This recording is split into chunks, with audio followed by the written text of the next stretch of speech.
Olá, seja bem-vindo à nossa aula 3. Hoje a gente vai falar sobre a psicologia do medo no esporte. Um tema muito importante que vários atletas me trazem esse tema aqui para a gente conversar. E aí, hoje eu quero começar com uma reflexão aqui. Seu filho já sentiu medo antes de uma competição? Quero que você reflita. Talvez o medo de errar, o medo de ser criticado, até mesmo de decepcionar você ou de decepcionar outra pessoa. Se sim, saiba que isso é mais comum do que você imagina. Porque o medo no esporte, gente, pode ser um dos maiores bloqueios aí para grandes atletas, né? Para jovens atletas também. Mas se eu te disser que os grandes campeões também já enfrentaram esses medos, que eles também já aprenderam a lidar com esses medos, a diferença é que eles usam o medo como um combustível para vencer. E aí o medo hoje não é mais, né, aquele monstro gigante. Então hoje eu vou mostrar para vocês os 3 medos mais comuns que afetam os atletas de todas as idades e como que você pode ajudar o seu filho a superar esses medos. Então a gente vai falar de exemplos reais, trazer algumas estratégias práticas aqui que podem transformar a mentalidade do teu filho no esporte, ok? Se inscreve aqui no canal, ativa o sininho, porque essa série de vídeos aqui vai ajudar o seu jovem atleta a construir a mentalidade de um verdadeiro campeão. Vamos lá então. Os 3 maiores medos dos jovens atletas. O primeiro medo que a gente vai trazer aqui é o medo do fracasso. E o que é esse medo do fracasso, Renato? É o medo de errar, é o medo de não corresponder às expectativas, de decepcionar ele mesmo, o atleta, de decepcionar pais, treinadores e outras pessoas. E aí o atleta paralisa e aí evita desafios, reduz o crescimento esportivo, fica com medo de tentar e de ousar. Então, vou contar um exemplo aqui, né? Michael Jordan, ele mesmo fala que ele errou mais de 9.000 arremessos e ele chegou a perder mais de 300 jogos na sua carreira. Então, ele sempre enxergou o erro como parte do processo de evolução. Para ele vencer, ele sabia que ele precisava falhar algumas vezes antes. Então, outro exemplo aqui, Serena Williams, né, a grande jogadora do tênis. Serena era uma das maiores atletas de todos os tempos aí. Não chegou ao topo, né, por acaso, não foi só pelo talento, com certeza. E desde o início da carreira, ela teve que aprender a lidar com um dos maiores desafios de qualquer atleta, o medo do fracasso e a mentalidade aí de campeão. Então, mesmo ela sendo uma das tenistas mais dominantes aí do circuito, ela sofreu algumas derrotas devastadoras ao longo da carreira, é claro, mas em grandes slams principalmente, né? Diante de milhões de espectadores, imagine, quando todo mundo esperava que ela vencesse, ela ia lá e às vezes perdia. Aquela pressão gigante, muitos atletas provavelmente desmoronariam, né, diante daquelas expectativas todas. Mas Serena nunca permitiu, gente, que a derrota definisse o futuro dela. Em vez de se entregar à frustração, ao medo de perder novamente, né? O que ela fazia? Ela adotou um hábito super poderoso. Depois de cada derrota, ela analisava e ela perguntava para ela mesma: por que eu perdi? E o que eu posso fazer para melhorar da próxima vez? Então, essa simples ajuste aí de mentalidade fez com que cada fracasso da Serena se tornasse um degrau para a evolução dela. Então, um exemplo claro dessa mentalidade foi lá no Aberto dos Estados Unidos em 2015. A Serena estava a um passo de conquistar o Grande Slam, né, vencer um dos 4 principais torneios aí. Ela já era a grande favorita e ela sofreu uma derrota chocante numa semifinal para uma italiana, Roberta Vinci, que era uma jogadora que ninguém esperava que podia vencer a Serena. Então, para muitos atletas, essa derrota podia ter sido tipo o fim da linha. Mas Serena não deixou pelo medo do fracasso. Então, no ano seguinte, ela voltou ainda mais forte, conquistou o Wimbledon, conquistou o Aberto da Austrália, e aí viu que as derrotas são apenas uma parte do processo, né? Mas que ela não tinha mais medo de perder. O que a gente pode aprender com isso? A gente pode aprender e aceitar, na realidade, que perder faz parte do processo, que até os grandes campeões também fracassam. A gente pode aprender a refletir sobre a derrota de forma construtiva, se perguntando o que eu posso melhorar. E a gente pode transformar a frustração em ação. Cada erro ser uma lição que vai te levar para o próximo nível. Então, o medo do fracasso pode destruir a confiança de um atleta. Ok. Ou também pode se tornar o combustível para a sua evolução. Depende de como você olha. Então, assim como a Serena Williams aqui que a gente falou, seu filho pode estar passando por alguns desafios aí para aprender a lidar com as derrotas. Então, ensine seu filho a ver cada erro como uma oportunidade de aprendizado. Troque algumas frases, por exemplo, você não pode errar esse chute, hein? Troca por uma frase assim: o que você pode ajustar na próxima tentativa? O que você vai fazer na próxima competição para melhorar? Ajude a entender que a derrota faz parte do processo de crescimento. Então, o segundo medo aqui, o medo de rejeição e críticas. O que é isso, gente? Muitos jovens atletas hoje em dia têm medo do que os outros vão pensar caso eles não tenham um bom desempenho. Então, o medo da crítica pode fazer com que eles joguem de forma insegura, fica evitando riscos e perde até o potencial.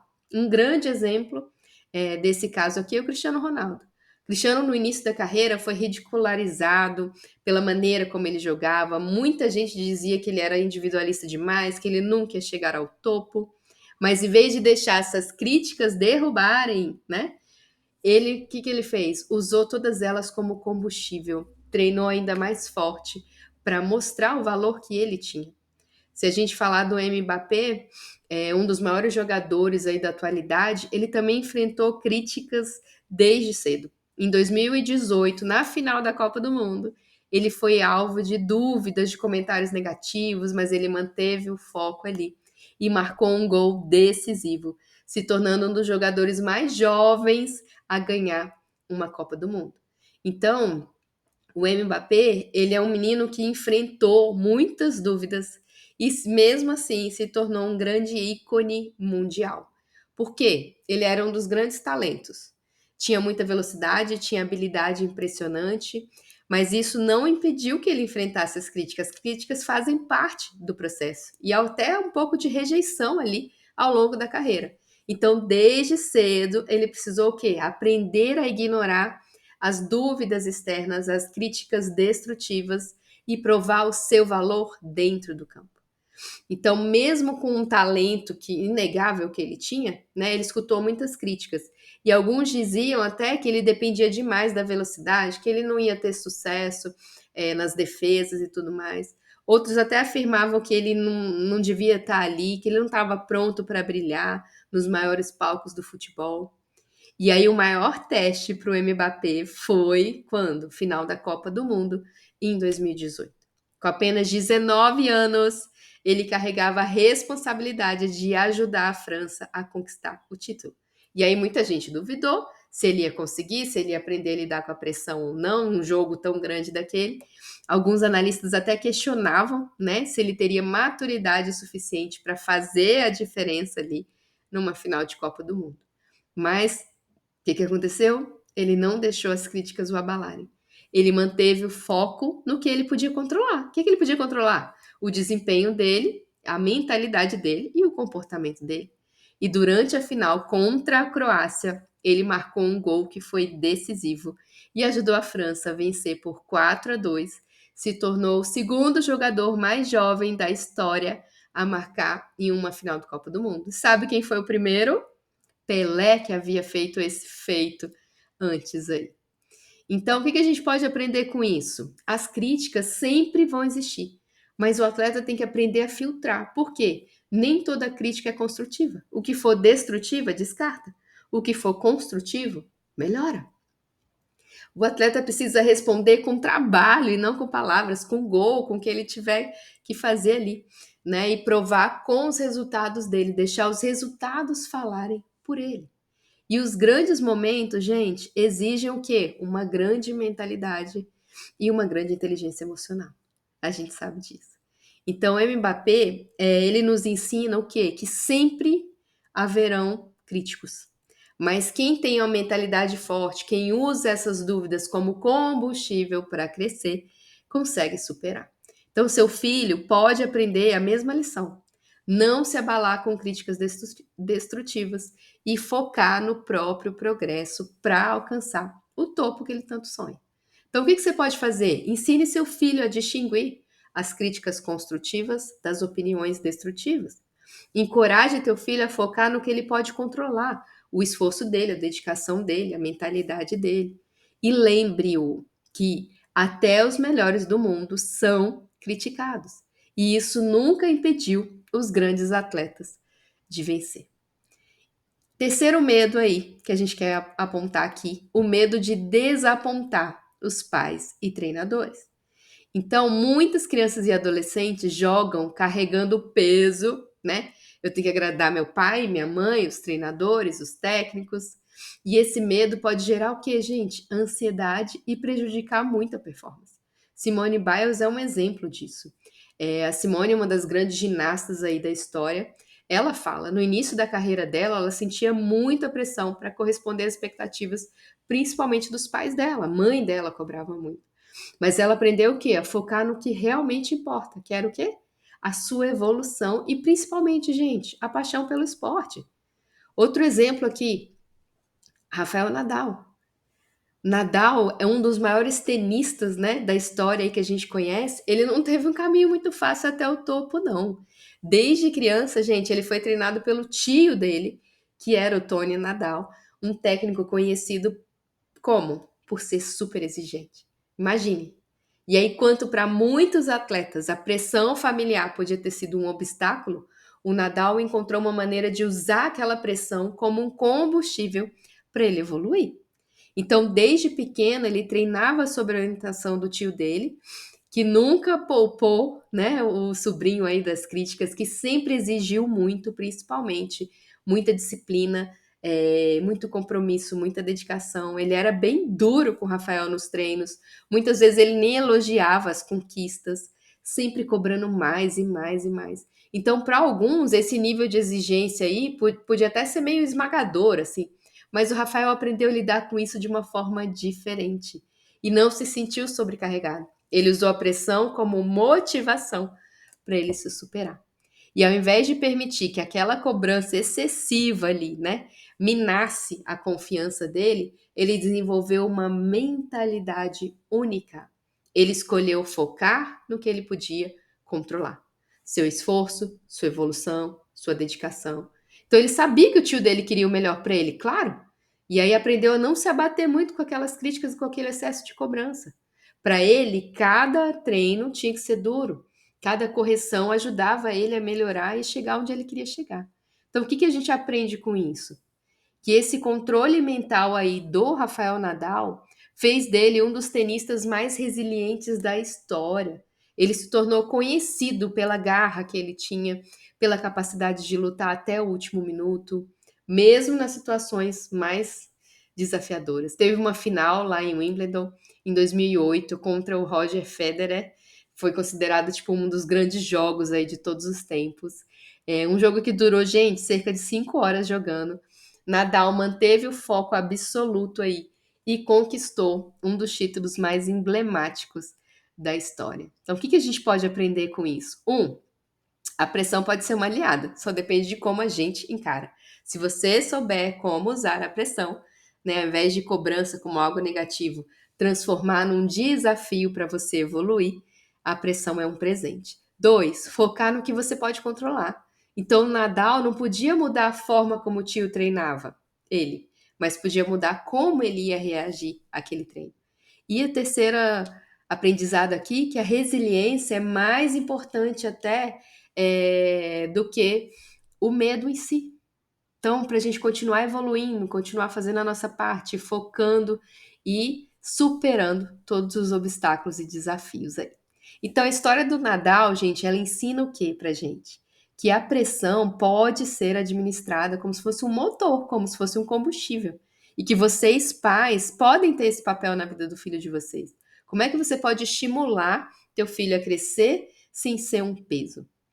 E aí eu quero trazer algumas soluções práticas aqui, para a gente já poder ajudar teu jovem atleta. Reforçar sempre que o amor que você sente por ele não depende da derrota e da vitória. 2, o atleta precisa entender o quê? que ele tem que competir por ele e não para necessariamente agradar os outros. E que o diálogo entre pais e filhos aí deve ser da maneira mais leve possível, que o filho se sinta à vontade para falar as emoções dos pais para os pais e os pais também. Agora eu vou sugerir aqui 3 passos para ajudar a mudar essa mentalidade aí. Ensine seu filho a enxergar o erro, gente, como uma parte do processo para crescer mais rápido, como uma forma de aprendizado. Passo número 2: grandes atletas usam rotinas para controlar a ansiedade. Então, isso pode incluir o quê? Uma respiração profunda, uma técnica de visualização, uma afirmação positiva. Tem várias técnicas que podem ajudar nesse sentido. E o passe número 3: encoraje teu filho nos pequenos detalhes. Ajude ele a sair da zona de conforto aos poucos, a ele tentar uma nova jogada, a ele assumir um papel de repente, de liderança no time. Ele está sempre querendo evoluir. Agora vamos lá para um exercício prático aqui. Tarefa, hein? Para pais e filhos. Eu vou pedir, peça para o seu filho escrever o antes e o depois de cada competição. Como assim, Renato? Ele vai escrever lá. Qual era o maior medo antes da competição? E aí ele vai escrever depois. O que realmente aconteceu? E aí, por último, o que eu aprendi com essa experiência? Por que isso funciona? Porque ensina teu jovem atleta a racionalizar o medo dele. E ele acaba percebendo que a maioria daqueles medos que a gente escreveu antes da competição nem se concretiza. Então ajuda a desenvolver o que? A confiança e a resiliência. Vou dar alguns exemplos aqui de alguns atletas, uns 3, 4 exemplos para ficar mais claro para vocês. Primeiro exemplo, um jogador de basquete, vamos lá. Que ele poderia pensar antes da competição? Ai, meu maior medo é errar os arremessos decisivos, é prejudicar o meu time, eu tenho medo que o treinador e os meus colegas fiquem decepcionados comigo. E aí, depois da competição, o que ele escreve, o que ele geralmente repara? Eu errei alguns arremessos, mas eu acertei outros também. Ninguém me criticou tanto quanto eu achava que fariam. Meu time continuou me apoiando e eu percebi que um erro não define a partida. E o que ele aprendeu com essa experiência? Que esse jogador de basquete aprendeu? Aprendeu que errar faz parte do jogo e que ele precisa confiar mais nele. Então, da próxima vez, provavelmente ele vai focar na respiração antes de um arremesso, vai tentar não deixar o medo dominá-lo de alguma maneira. Então, exemplo número 2, um jogador de futebol, por exemplo. Antes da competição, o que ele falaria? Eu tenho medo de cometer um erro, meu treinador gritar comigo, brigar comigo. E quando isso acontecer, eu vou ficar nervoso, eu vou jogar pior. E depois da competição, como é que geralmente ou possivelmente ele avaliaria? Eu perdi a bola algumas vezes, mas também ajudei a equipe em várias jogadas. Então o treinador fez algumas correções ali, mas eu aprendi que ele quer me ajudar e que aquela crítica pode ser vista de outra maneira. E o que ele aprendeu com essa experiência? Aprendeu que precisa ouvir as críticas como uma forma de aprendizado e não como algo pessoal. E que ele pode treinar ainda mais os fundamentos, errar menos, jogar com mais confiança também. Exemplo número 3 aqui que eu estou trazendo é da ginasta. Uma ginasta que tem medo de cair durante a apresentação. Antes da competição, provavelmente o que ela poderia escrever ali? Tenho medo de errar minha sequência no solo e cair. E se eu for a única a errar? E se eu passar vergonha ali na frente de todo mundo? E depois da competição, o que provavelmente ela iria escrever? Eu errei um pequeno detalhe, ok, mas eu consegui me recuperar. Eu vi que outros atletas também cometeram erros e que ninguém ficou ali rindo ou julgando, que faz parte da competição. E o que provavelmente essa atleta aprendeu? Aprendeu que até os melhores cometem erros e que é mais importante é continuar a apresentação com confiança, que da próxima vez vai praticar mais a parte dela, a rotina dela, né? E errar e treinar bastante para a próxima vez. E o quarto exemplo aqui é de um nadador. O que provavelmente ele teria medo? De perder a prova. O que provavelmente ele ia escrever antes da competição? Meu maior medo é não conseguir acompanhar os outros nadadores, terminar por último. Tenho medo de sair da piscina decepcionado. E depois da competição, o que provavelmente ele escreveria? Eu não ganhei a prova, mas eu fiz meu melhor a tempo. Eu me esforcei, eu senti que a minha técnica melhorou, e se eu for comparar com a última competição, eu me saí muito melhor. Então, o que a gente aprende com essa experiência? O que esse nadador provavelmente aprendeu? Aprendi que melhorar meu tempo é mais importante do que apenas vencer, né? E assim ele quer continuar focado na evolução, nos treinos, para nadar ainda melhor da próxima vez. Então, por que esse exercício que a gente está sugerindo aqui é tão poderoso? Primeiro, porque ele ensina o atleta a enxergar seus medos de forma mais racional, percebendo que a realidade geralmente não é tão ruim quanto aquele atleta imaginava, né? Segundo, que ele desenvolve a autoconsciência e a inteligência emocional, ajudando a lidar ainda melhor com os desafios futuros.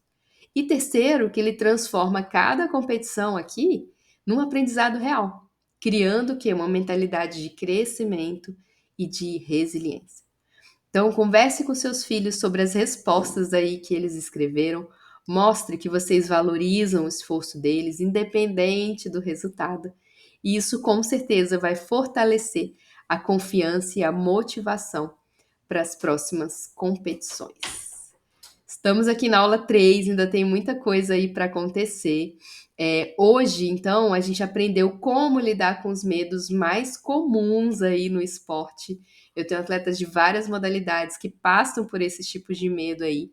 E aprendemos também como usá-los como combustível, né, para o crescimento aí. No próximo episódio, a gente vai falar sobre os bastidores dos campeões, o que eles fazem fora das competições que os tornam imbatíveis. Nos vemos aí na próxima aula. Comenta aqui, antes disso, comenta aqui qual desses medos aí mais afeta o seu filho no esporte, qual dessas dicas que você mais gostou, e a gente se vê na aula 4.